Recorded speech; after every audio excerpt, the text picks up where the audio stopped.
के थाहा छ, यो एक बानी छ भने गरिबी कहिले छोड्दैन।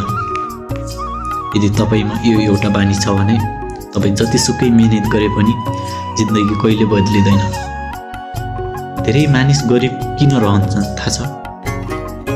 कारण पैसा नहुनु होइन, सोच गलत हुनु हो। गरिब मान्छे सधैँ अरूलाई दोष दिन्छ, समय बर्बाद गर्छ, सजिलो बाटो खोज्छ।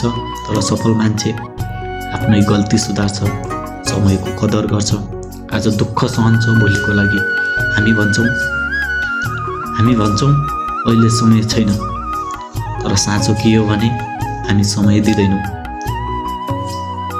मोबाइलमा 3 घण्टा बिताउन समय छ, तर आफ्नो भविष्य बनाउन 30 मिनेट छैन। आजै निर्णय गर्नुहोस्, आज दुःख सहनुहोस्, नत्र जिन्दगीभर पछुताउनु पर्नेछ।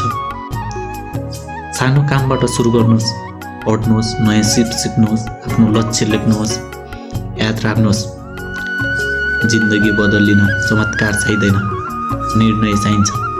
आज निर्णय गर्नुहोस्, भोलि ढिला हुन्छ। धन्यवाद। लाइक, च्यानललाई सब्सक्राइब गरिदिनुहोस्, किनकि यहाँ हामी जिन्दगी बदल्ने कुरा गर्नेछौँ।